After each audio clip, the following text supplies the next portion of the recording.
we didn't realize the value of time. We started showing the temple. And I'm going to welcome on behalf of the board, but before I think instead of me doing it, I'll introduce our president and he will introduce you Swamiji. And Swamiji will speak for half an hour and then we'll go from there. Thank you. Thank you very much. Swamiji, welcome. Welcome. Thank you all for coming today to Swamiji's lecture. On behalf of all of you, Board of Trustees, Executive Committee, and Committee Chairs, Swamiji, you're welcome to Hindu Temple of Chicago, especially Vivekananda Spiritual Center.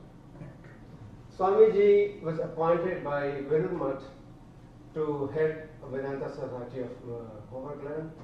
Also, he's heading Ganges Retreat in Michigan. So I just want to let you give you some highlights of Swamiji's, what they have done. Swamiji actually arrived in Chicago on February 28th to assume his new duties as the chief or the CEO of Vedanta Society of Homerland. And Swamiji started Ramakrishna Monastic Order in 1977 at Advaita Ashram in Calcutta and served there till 1987. Then he joined the relief work conducted by Belul Math and served the poor afflicted people of Bengal and Assam. In 1992, he started a center at Port Blair in Andaman and Nicobar Island, and he was there for 8 years. In 2000, Swamiji was transferred to an education center for the tribals situated deep inside the jungles of Arunachal Pradesh. He spent 12 years in this situation and made the center very advanced and successful. And now we are honored that Swamiji is in Chicago. We are very thankful, and we are very thankful to the Vedanta Society of Homerland. It is because of them we are able to provide the spiritual discourses at the STGC. My sincere thanks to Amish Mahajan and his committee members for bringing and working hard to bring this spiritual center to life. Thank you all. Please enjoy it.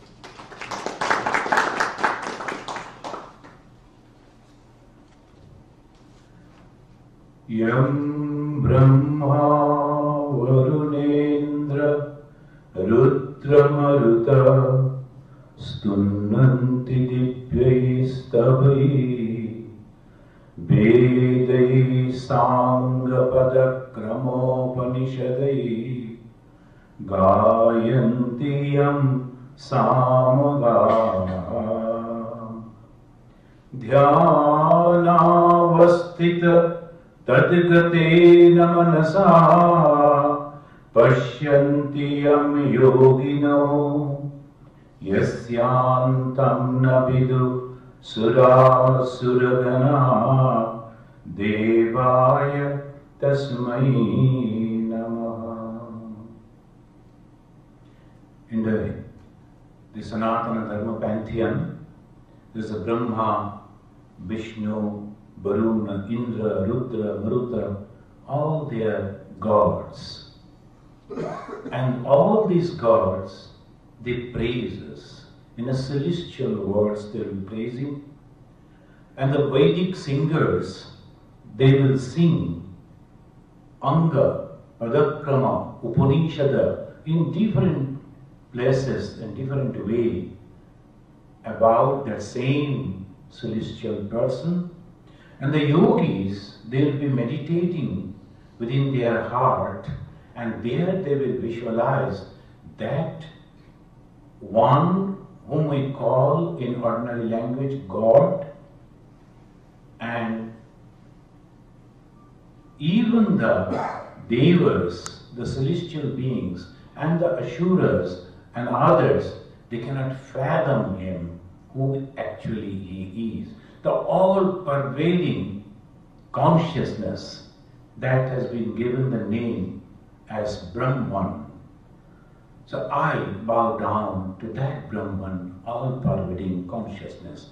And that is the Hinduism. This is very, very special in Hinduism. And the word, the name, the Hindu, It was given by the Parsis. The Parsis, they used to come on business trip to the Bharatvarsha, and when they used to come, they were crossing a river, Sindhu, that is now in Pakistan. This Sindhu river, they couldn't pronounce properly the sa, so they made it ha. The Sindhu became Hindu. From there, Hindustan, and from there, Hinduism. But the Sanatana, the original religion, the name is Vedika Dharma. Why? Majority of the Hindus, they don't know where from the name of Hindu came.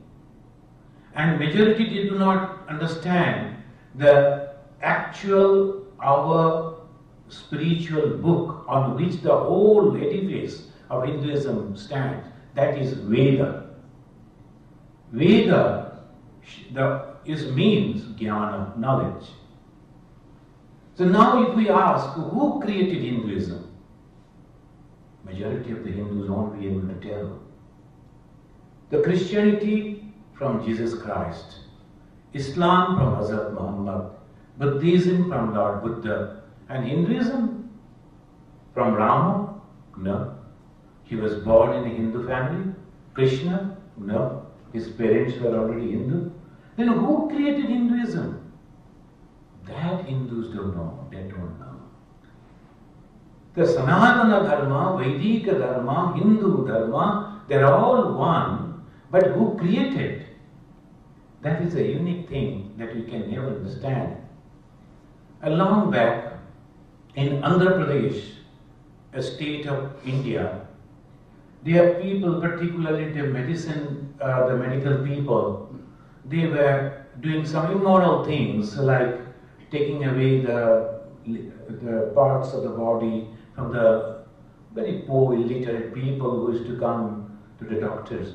Now, there are all laws are there, but unless and until the human beings are very clear to their conscience, the moral, who can? With the law, you cannot control them. So the then Chief Minister, Chandrababu Naidu, thought that he should give up 2-3 days doctors, the medicine men and the monks, a seminar. Nearly 400 doctors from all over the Andhra Pradesh they came. And from Ramakrishna Mission we were 8 Swamis. And luckily I was also there. Then the big doctor, senior doctor came and he spoke over there as a way of addressing the gathering in the beginning. He said, see, please don't mind. We are scientific people. We don't believe. We only examine and then only accept. But here the monks are sitting over here. They are religious people. They believe. Because religion means faith, believe in all this. I don't know what we are going to do. Continuously sitting over here for 2-3 days along with these people who believe and we don't believe. Except wasting our time. He categorically said like that. Then when my turn came, I said, you are very correct. When we look at the meaning of the word religion, it is in the dictionary, it is faith, belief, it's okay. But it is not about the Hinduism, not about the Sanatana Dharma. Everything has been examined. And there in the Upanishads, all records are there, here and there, scattered. It's not properly maintained. That is the problem. Pariksha lokan karmachitan brahmana nirvedamaya kritakritena. After examining the whole atmosphere, the world, they found that this is not the truth. And what did they? They all examined millions and thousands of varieties of so many things. Plants, trees, and then insects, flowers, so many varieties. But these people, they say, all of these that we see with millions names and forms are made of 5 things. 5 bhuta, they say. Bhuta means matter. What is that? Shiti, Apa, Tej, Marut and Bhuma. This earth, this water, the fire, the air, and the space. In any Hindu temple if you go, you will find with these 5 things they are showing to God, not the 6 things, only 5. Then I told that, sir, can you please tell me any 6th matter? If this is not science, then what is science? When you look at a human being, what do you see? He is a psychophysical being. He has a mind, he has a body. You simply say mind. See, if this is not science, then what is science? That this Vedic dharma based on science only. Then afterwards what happened? All these things that they saw and they found everything is changing. And that anything that changes is bound to be destroyed. That cannot be the eternal. There must be something eternal. Otherwise, how can we notice the changes? Suppose both the things moving same speed, it will think as if they are standing. That we all know. Then I was a small little boy. Now I am a grown-up man. I will become old. I will die. All the changes of the body. Who is noticing it? Something must be static behind this. And with that staticness, only we can understand the passing away, the changes. What is the static? That is God. It never changes. That is God. And then to understand God, to know God, to realize God, what they did? Kaschit dhira pratyak atmanamakshat avritta chakshu amritattavichan. They closed their eyes to realize that Amrit means immortality. Why they close the eyes? No, not only eyes. All the indriyas, chakshu, karna, nashika, jiva and tak. These are the 5 senses. They go out and they find out all these things, bring the result in the mind. And mind becomes turbulent sometimes. Mind becomes quiet sometimes. This is called ahara. Ahara means collecting. Who are the collectors? These 5 senses. Where from they collect? Rupa, rasa, shabda, sparsha, gandha. This beauty, this sound, the taste, there will be. Now the ahara doesn't mean only the thing that you eat. That's a wrong conception again. The whole thing has been concentrated on the food. Ahara suddhi, sattva suddhi. The moment you are purifying your ahara, then your mind becomes pure. And we have, after the long subjugation of the foreign rules, forgotten the original meaning, concentrated on the food only. Who is cooking the food? How he is cooking? How much he is adding this and that? How he is serving? Nonsense. It has nothing to do with that. Only one part. Our main thing is, all this pancha indriya, we have to be very, very careful. That's why in the old days, they used to teach the younger generation to pray. And what is that prayer? Unique prayer. Bhadram karnevi srinivama devaha. Oh God, please bless me so that I can hear some good, inspiring words. Bhadram karnevi. Karna means ear. Please bless me so that through this ear I can hear some good words. The president, he was announcing over there, the Swamiji has come, we will speak on this. Oh good, they clapped and then sat for the lunch. No one likes to listen. Why? Because the samskara will never allow. Now if there is another something else, some other things will be going on, all they will jump. If you give the ticket for $100, that will be immediately sold. Why? Because very, very few people are interested to listen to good words. Why we can't? Because our samskara. Where from the samskara comes? Past birth. From there it comes.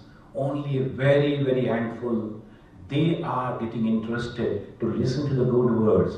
And among them again, a very microscopic group, they will try to practice that. Among those who are practicing again, only a point, some percent maybe succeed. It's very difficult. It's not so easy. It's so easy to go along with the mind. The mind will be turbulent. It will take you over there, here, everywhere. But the moment you ask someone to sit quietly and meditate, it's very difficult. If you ask for running the 10 miles, there will be people. If you ask some people to sit for 10 minutes, no one will come. The yoga teacher may be doing it. So this is so difficult to close the eyes. Some people will be closing the eyes. That doesn't mean meditation. Well, here, let me explain. Yoga, the word yoga, Sanskrit word means plus. Yukta, united. Yoga means united, plus. With what? God. And there are two types of yoga. One is physical yoga, that's called hatha yoga, to keep the body healthy. And another yoga, that's called meditation, to unify with God. And this is Vedic Dharma, Hindu Dharma. And the time is very short, friends, I will simply tell you, this Hinduism has a very special peculiarity. The moment some of the people they call rishis, munis, muni shabda, this the meaning of the muni means mananshila.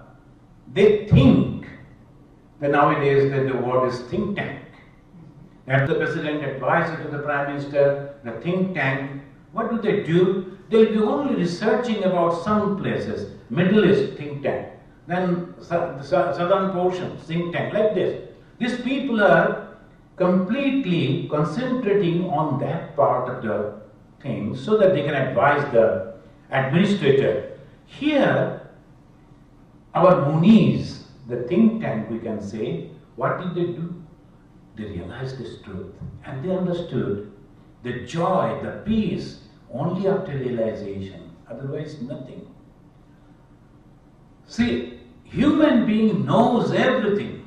You ask any class 7 standard, 8 standard students, they know about the ant.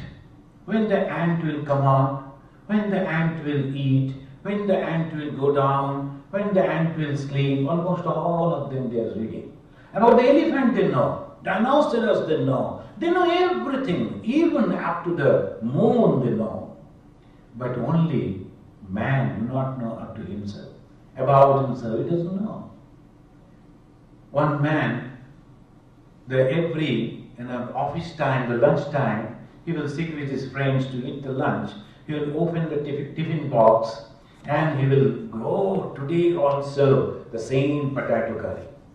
Then the friends will say, why don't you ask your wife not to cook the potato curry? I don't have a wife, I didn't marry. Okay.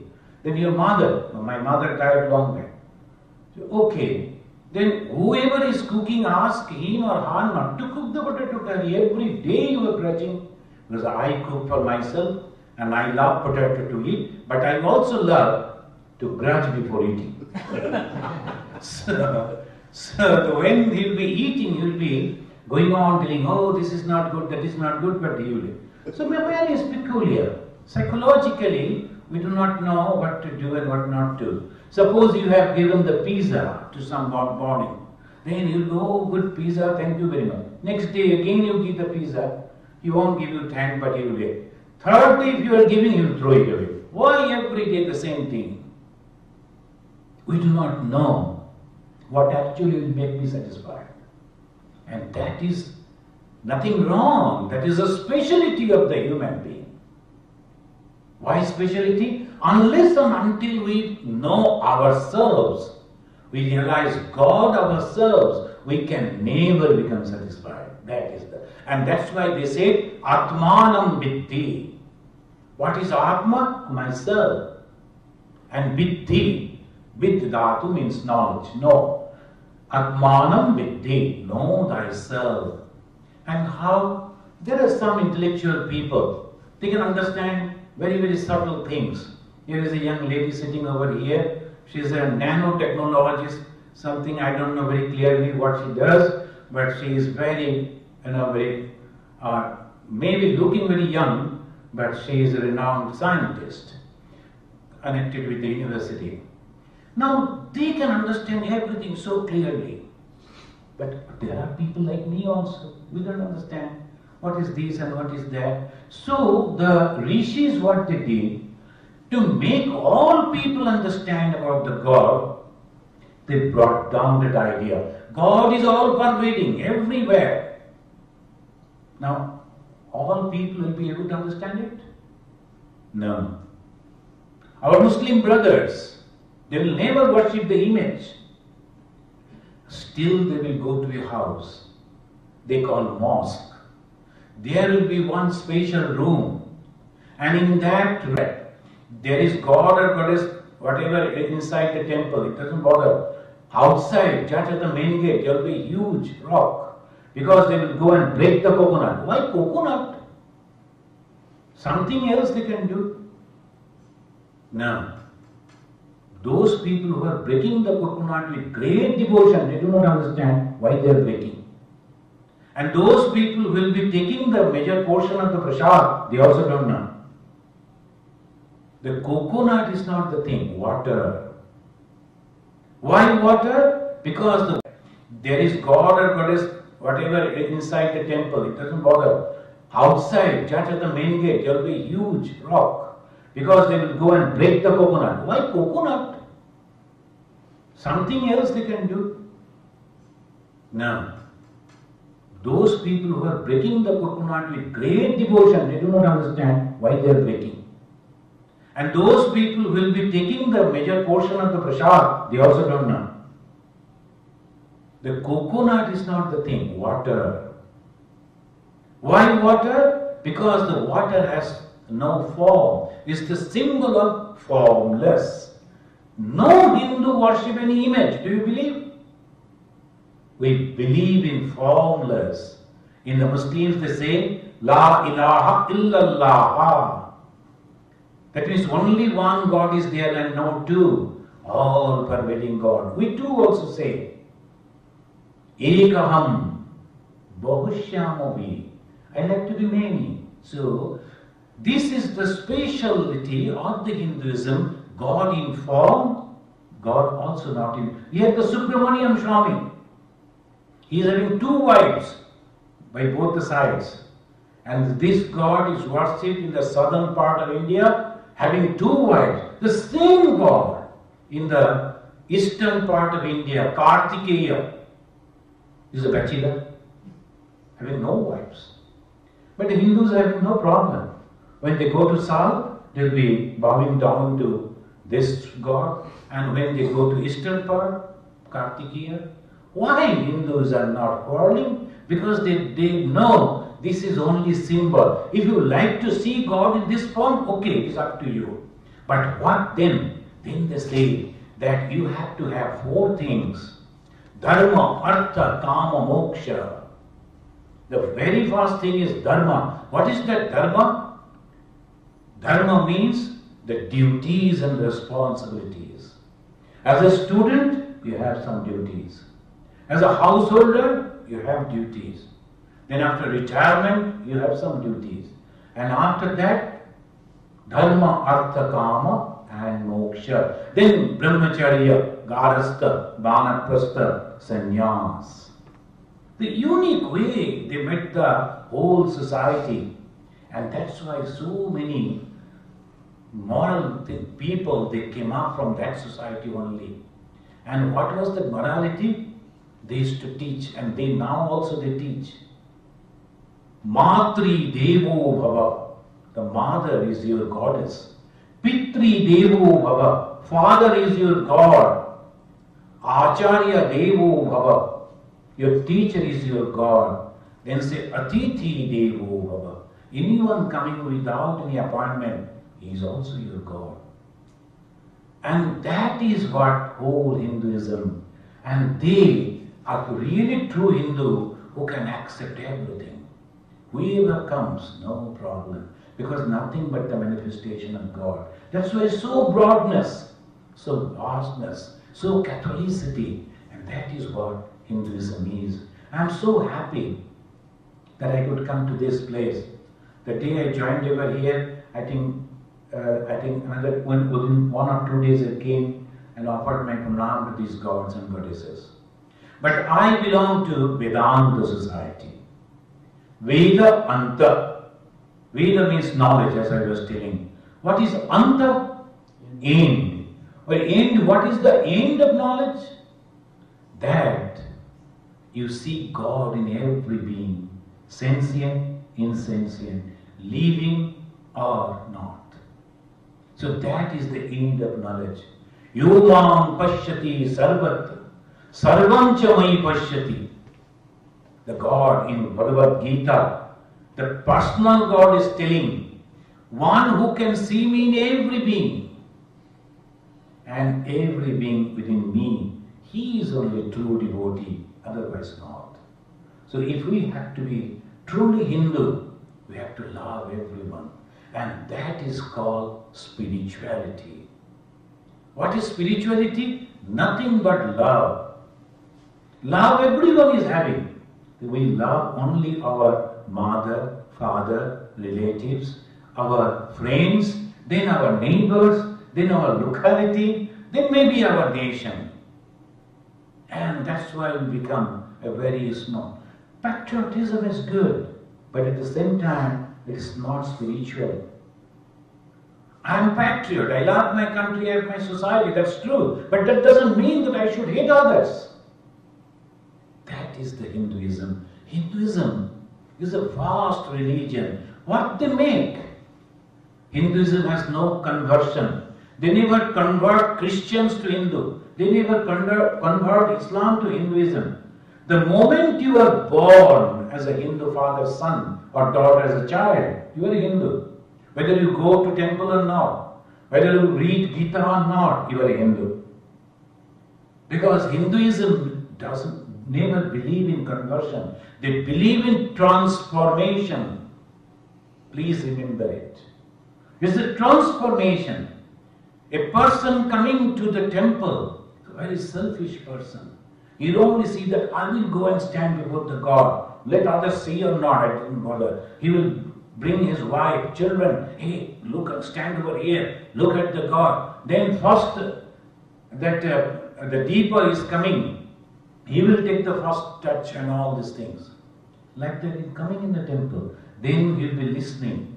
Only coming on door.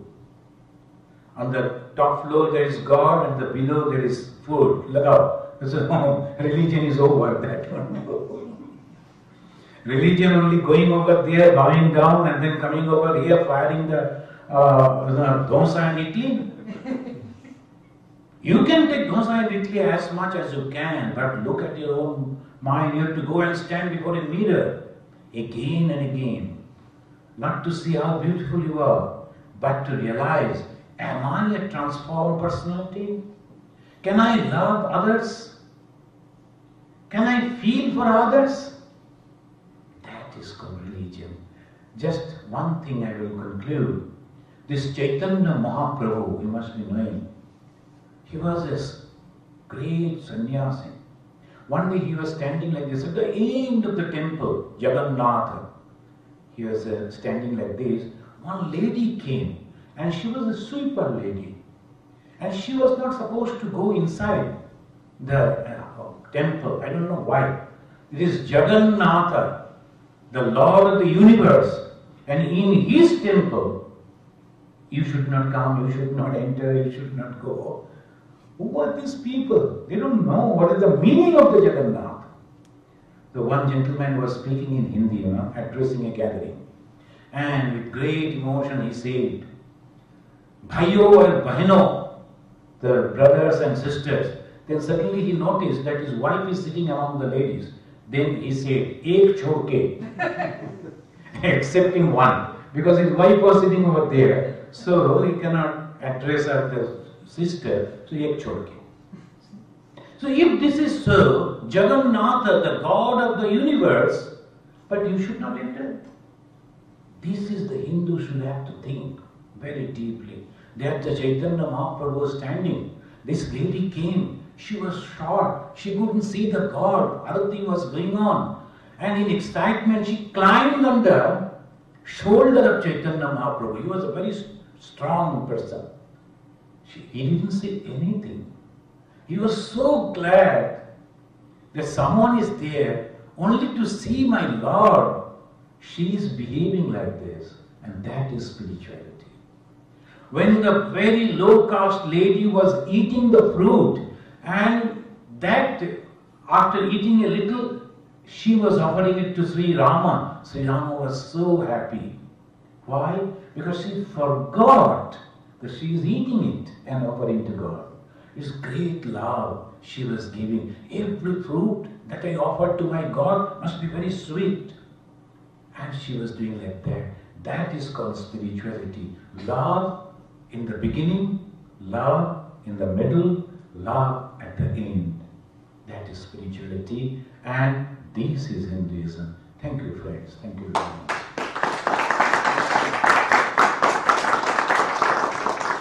Swamiji, thank you so much. It was very enlightening. And it has raised a lot of questions in my mind, as I'm sure everybody else's. There are some questions, Swamiji. Okay. Starting with Jijan. Yes. It's a very enlightening talk. Really loved it. Well, one question. We say Hinduism all-inclusive, you know. Why was Indira Gandhi refused entrance into the Jagannath temple? Well, that is exactly what I'm telling. They are the people, they call Panda. These Pandas, they are controlling the administration inside the temple. Since Indira Gandhi was married to a Parsi, her husband was a Parsi, they declared, since she has been married to a Parsi, she is no more Hindu, she cannot enter.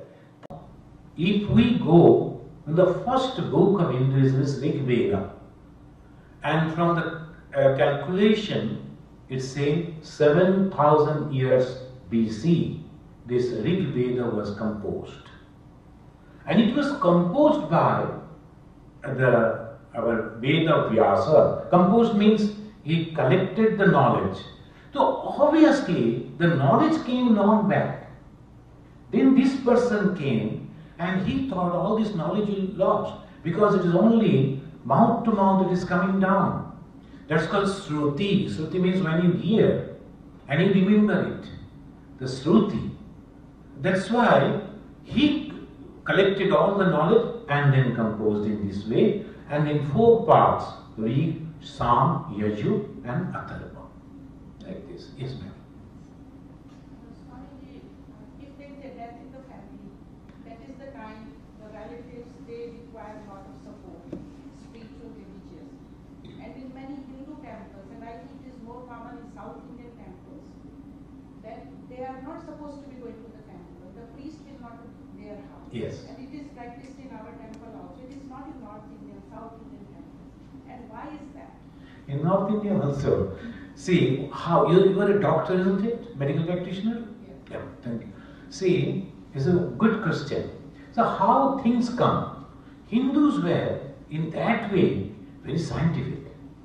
In the previously, our child born in the home only. The moment this child is born, so naturally the child needs lot of protection. So that's why they used to say, except the household people, mother, father and very close relatives, at least for 15 days nobody should go. And when a person is dying, all the bacteria is coming out of his body, and that's why Hindu, they burn the body, not only the body, all the dresses and the cot that belongs, the bed, bedsheet, everything that they will burn. Why? To burn the bacteria. And that's why they say, don't go to the temple. Why you know? If you go to South India, if you go to North India, in the villages of course, in the cities it is not there, you will always find a temple at the center of the village, surrounded by the villages. And our life circle was centering temple. And the temple you will find two things very obviously. One is Garbha Mandira, another is Nat Mandira. Nat Mandira is cultural place where up all the villages after the whole day toil or work, they used to come and sit over there. Somebody has learned very good song, he will sing over there. Some girl has learned the dance, she will dance over there. Keeping the God as a witness, all the villages they will see that, enjoy that. Not only that, if they have got some good fruit, the first new fruit they will offer to God, not Mandira. So Garbha Mandira is only the sanctum sanctorium. That will be very dark. You have to be very concentrated to see the God. You have to be very, very careful. And all is very low type of doors, so that you have to bow down and go. Humble way you have to go. You have to concentrate your mind. Nat Mandira was like that. Now, in those days, if a person in whose house somebody has died, if he comes and sits in that, maybe if that person was having some disease, it must spread among the villagers. So they used to say, for the Brahmins, because usually Brahmins are little clean and they know something about this, so 11 days.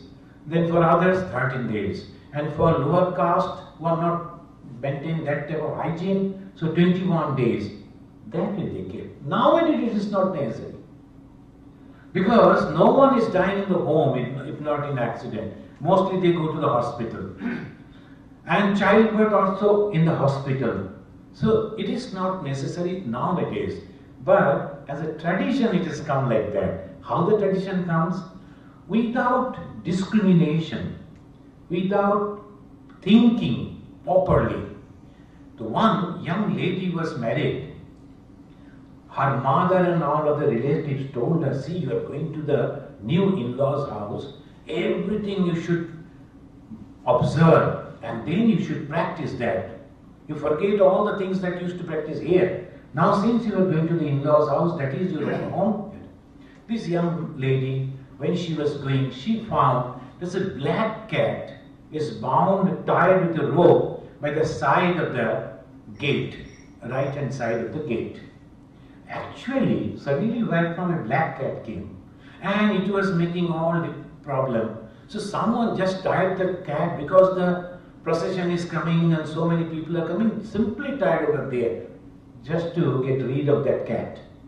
But the lady, she saw it and then entered. She became mother. When her son's marriage, she told, no, we need a black cat. Because that is the tradition of our home to tie a black cat at the right hand side of our door. So this way, we only develop all these things. But this is not true. Now we can always say, in this temple, your president, you can consider, this is not scientific. Anyone can come if they are neat and clean. It's not that, that's just a yes. Actually, I asked the same question to the priest. Why someone cannot come for 13 days? The answer I received from them, the soul is still searching for a resting place, peace. And it takes 13 days for soul to achieve this resting stage. That's why they're not lost. How the other people are doing. The soul is searching. The soul can come anytime in the temple. No one can ask, don't come. Soul can go anywhere. But the relatives who are leaving. So actually that is true in another way, because in the Shvetashvatara Upanishad they say that after the death, the thing like this, because so much of attachment, immediately we cannot go away, slowly. But for the relatives who are now leaving, why they can't come to the temple? Because the soul is still surrounding them, still with the relative and even their coming, soul is coming, that cannot be considered as unholy. Actually, this is, if we see in this way, it is not, that was not hygienic that time. So obviously they put that in the name of religion, don't come to the temple before 13 days. That is more understandable. You can just try, the priest are like this, yeah. Being in this country, we get always asked why we wear the bindi. You know, is there any significance to it, or is it just a Beauty thing? So now, see, Bindi, all the male folk, they usually put on mark on just in between the two eyebrows. The ladies also do. And ladies, they have fashioned it in different ways, Lord, for the beauty of it. And some male cannot. But still, majority of the people you will see, before they go out, they will have a mark. Why, you know? To remind there is a third house of a very rich man, B.K. Birla. And he was there for 3 days. From our ashram I used to go, satsang, 3 days. Then third day, I used to go as his secretary, and B.K. Birla's secretary used to cooperate with me, what the food Swamiji will take, etc. Fourth day, when we were seeing him off at the airport, returning back in the same car, the gentleman was sitting by my side, and he asked me, Swamiji, is that Swami Ranganathan, you take fish, meat? And no, he's a vegetarian. Oh, that's good, he said. Then looked at me and said, do you take? I said, yes. Then he said, quiet. I said, what happened? So, no, you were a good person. I am meeting with you for last 3 days. You were a good person. But why do you take fish, meat? I told, you have given me the certificate that I am a good person. And right from my childhood, I grown up after eating meat only, fish only. Still I am a good person. But what is the harm for you? You need a good person or a bad person? Then he said, no, good, but at the same time, it's a habit. That's why Swami Vivekananda is telling, is God a fool like you that his flood of blessings will be damned only by a piece of meat or fish? No. It has nothing to do with the food. As I was telling, ahara means with this pancha indriya. We must be careful about the things that we see, the words that we hear, the smell that we take, and the taste that we take, all these things. In Bhagavad Gita, it says about Svattika Guna. What is Svattika Ahara? That food which helps you to be healthy and happy. And it depends. Here the people, they have different type of develop. In our place, suppose it's a very, very cold place. The Buddhists, they are all ahimsa. Ahimsa means that. And they will never kill anything. But the Buddhist monk, they eat meat at cold places. What they will eat? There is nothing is available. You cannot grow rice or wheat. So that is the thing they practice. You know, Lord Buddha, he died after eating pork. He was a Kshatriya. If they don't eat, then who will eat? Even the Sri Ramacandra's original Ramayana, Valmiki Ramayana, after 3 days he left his kingdom, and 3 days he walked, crossed that river. Then he asked his brother, go and see if you can find any deer or bird or anything. We have to eat properly. After 3 days, we didn't do. So Ramachandra was a Kshatriya. What's harm? But this Rama, he embraced the very low caste person as his friend. This Rama, he took the that's the fruit of that sabari. In Hindu, those who are the worship of Rama, they don't follow this.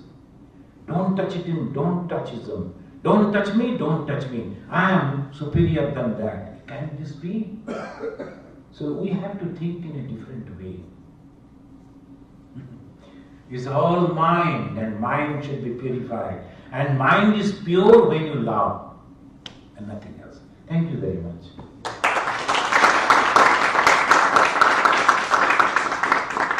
Swami, thank you. Tomorrow evening at 6:30, we have at the same place here a talk by Swami Paritushtaji, First Paritushtananda Maharaj from New York, and we are all welcome to join us. So we start 6:30 sharp, 6:37 in bhajans, 7 to 7:45 is talk, and question answers are followed by meditation and Prashadam at Ramat.